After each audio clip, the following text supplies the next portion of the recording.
Macam mana kita dari ikhlas? hati kita sendiri. Dari hati. Oke. Kemudian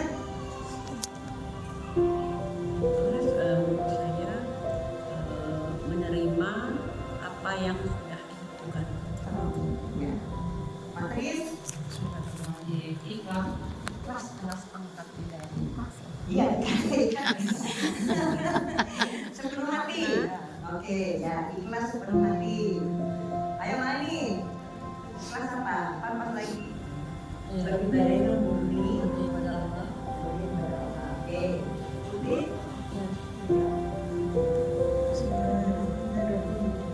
menurut saya memberi dan menerima dengan seikhlas-ikhlasnya. menerima dengan ikhlasnya. Memberi dan menerima. Adalah Ikhlas adalah menerima menerima dan memberi secara tulus ikhlas. memberi dengan tulus ya. Ya, oke. Sini, nih. Kasih. Yang Menurut saya tidak mengharapkan imbalan. ya, alhamdulillah. Ini yang mau betul di sini apa? Bantuin dong yang ngasih Takut. mana yang kau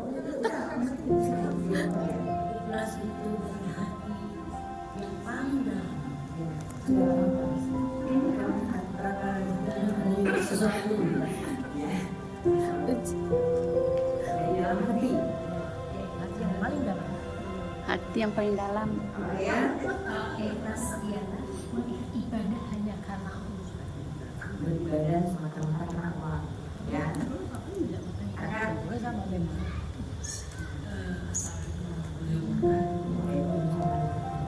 Ikhlas itu menurut saya pribadi adalah suatu perbuatan hati ya sebenarnya, tapi dijabarkan dengan sikap kita, di mana ketika kita melakukan suatu perbuatan baik yang memang sudah diniatkan ataupun yang belum diniatkan, sungguh-sungguh dari hati kita sendiri tanpa mengharapkan imbalan apapun dari siapapun. Sebagai contohnya ketika kita menolong, kita tidak pernah mengharapkan untuk suatu imbalan apapun. Berarti perbuatan itu sudah menandakan kita ikhlas semata-mata hanya karena kita kepada Allah. insya Allah. Ya, Mantap. ya.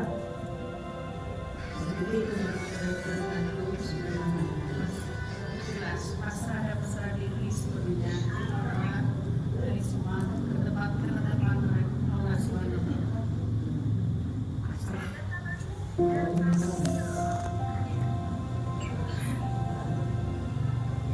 Melakukan sesuatu dengan tulus tanpa pamrih dan semata-mata karena Allah Ta'ala. Beli di borong ya. Kalau di itu namanya semata. Kalau di online itu nggak apa-apa. Itu kita kan offline.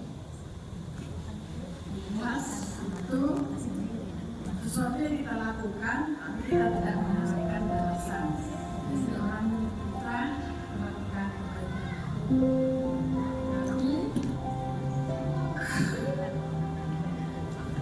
hanya Allah yang bisa membalasnya. Tapi kalau kita ikhlas kepada Allah, kita mengharapkan dari Allah. Ya, nanti kita ada yang bagaimana. Apa Bu? Versi ini aja. Sam, ayo. Aku sudah berubah tetap. Oh iya. Menerima takdir dan cobaan yang sudah Allah berikan. Ya. Ya.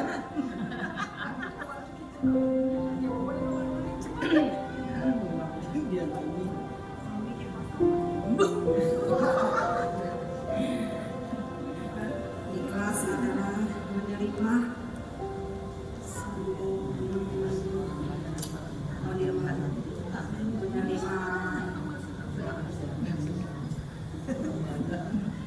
menerima takdir yang diberikan Allah kepada kita dengan lapang hati.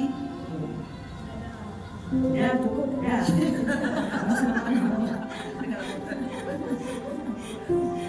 Marah maaf lah.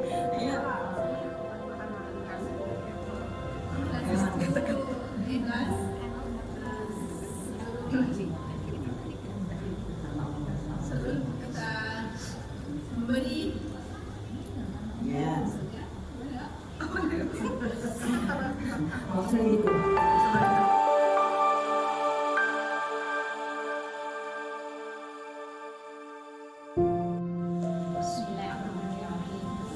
Hasad adalah mimpi. Jauhkanlah dirimu dari hasad, karena sesungguhnya hasad itu memakan kebaikan-kebaikan sebagaimana api memakan kayu bakar. Dari Abu Dawud 4267 dan Abu Hurairah. Jangan kalian saling mendengki, jangan kalian memutuskan hubungan, janganlah kalian saling membenci. Itu semuanya tidak disukai oleh Allah. Jangan kalian saling memperdaya, dan jadilah kalian hamba-hamba Allah yang bersaudara. Bukhari dan Muslim. Kemudian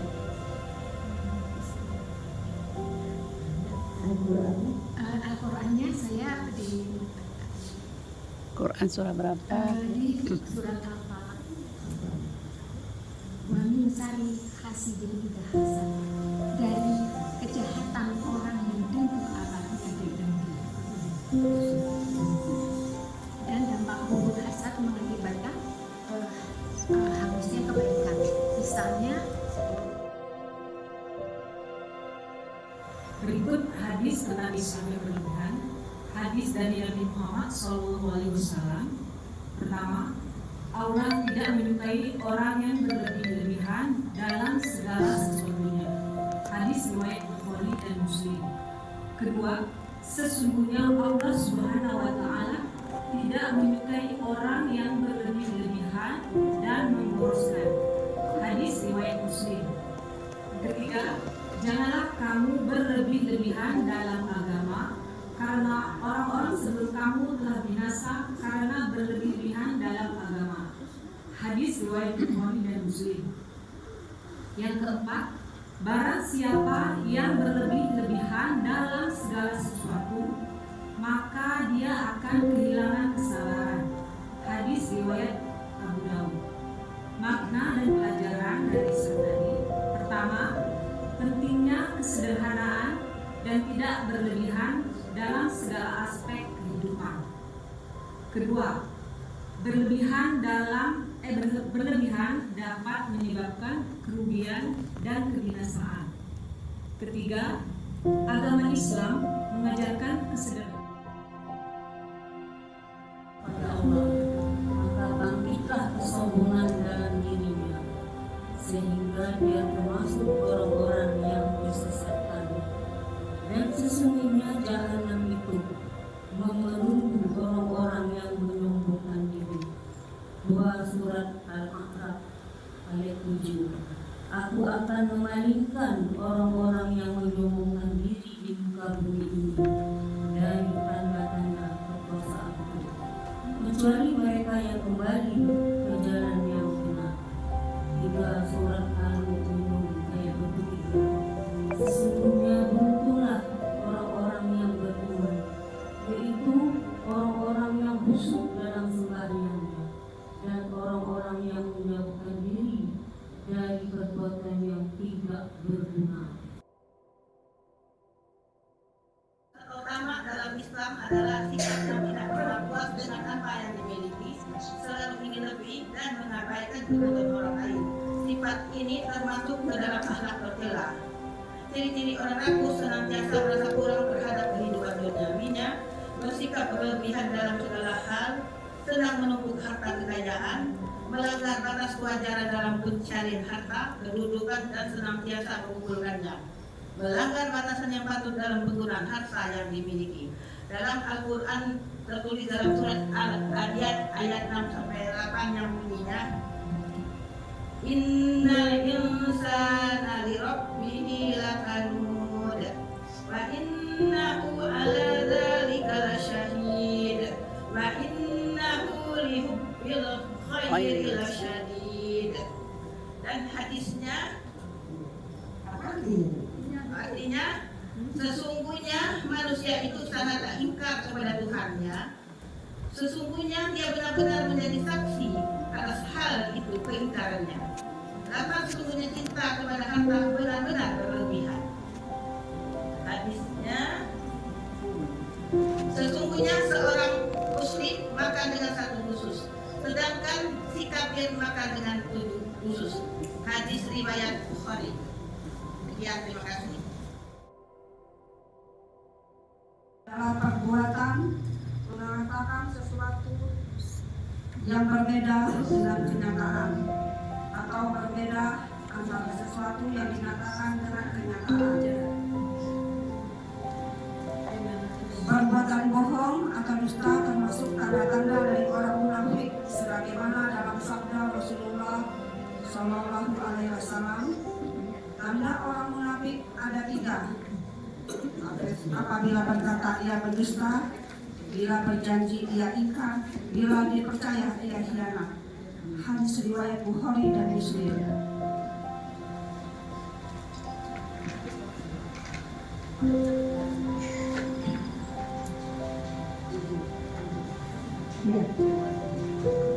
Ketika seseorang berbohong, tidak hanya dia merusak reputasinya sendiri, tetapi juga mengancam keharmonisan dan keseimbangan dalam masyarakat. Dalam Al-Quran, dalam ayat, artinya dalam hati mereka ada penyakit, lalu Allah menambahkan penyakitnya itu, dan mereka mendapat azab yang pedih karena mereka berdusta. Quran Surat Al-Baqarah ayat 10. Dalam hadisnya, dalam Ibnu Mas'ud, ia berkata bahwa Rasulullah SAW pernah bersabda, sesungguhnya jujur itu menunjukkan kepada kebaikan, sedangkan kebaikan menuntun menuju surga. Sungguh seorang yang membiasakan jujur niscaya dicatat di sisi Allah sebagai orang jujur. Dan sesungguhnya dusta itu menunjukkan kepada kemungkaran, sedangkan kemungkaran menjerumuskan ke neraka. Sungguh orang-orang yang selalu berdusta akan dicatat sebagai pendusta. Hadis riwayat Bukhari dan Muslim. Alhamdulillah. Terima kasih. Lagi.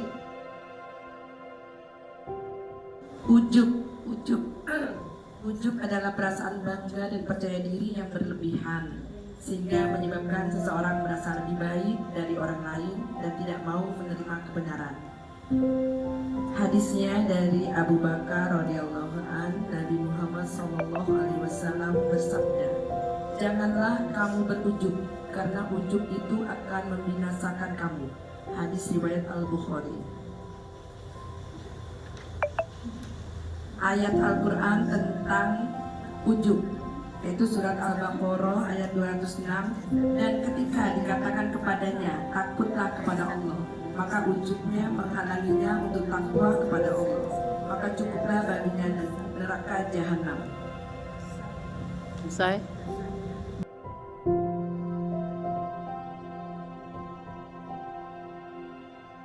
Suzon dianggap sebagai sifat tercela yang dapat merusak hubungan sosial dan akhlak.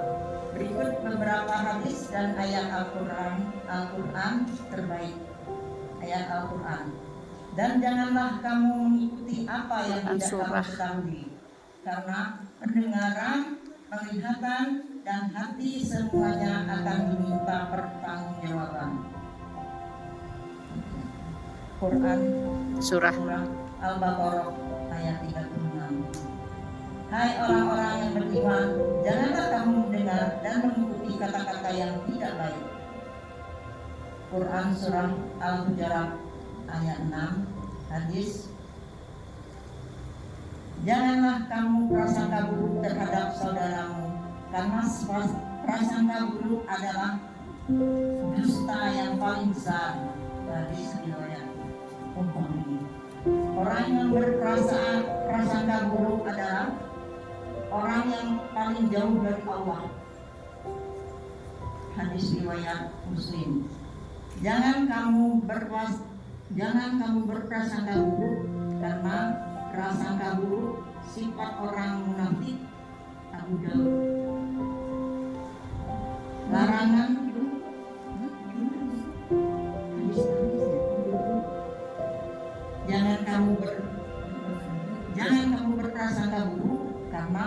prasangka buruk, sifat orang munafik.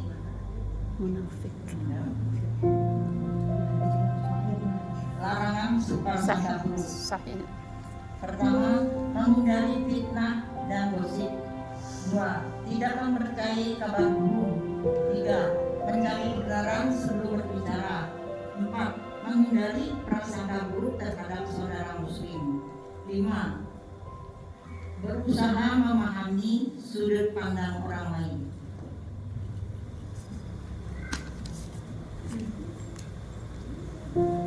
Akibat prasangka buruk. Pertama, merusak hubungan sosial. Kedua, menimbulkan konflik. Ketiga, membuat orang lain merasa tersinggung. 4. Menghambat kepercayaan dan kerjasama. 5. Mendapatkan murka Allah. Cara menghindari prasangka buruk. Pertama, berpikir positif. Kedua, mencari kebenaran. Ketiga, menghindari gosip. Keempat, berbicara dengan sopan.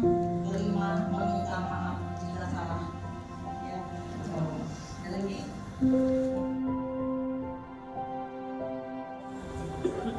Zikir.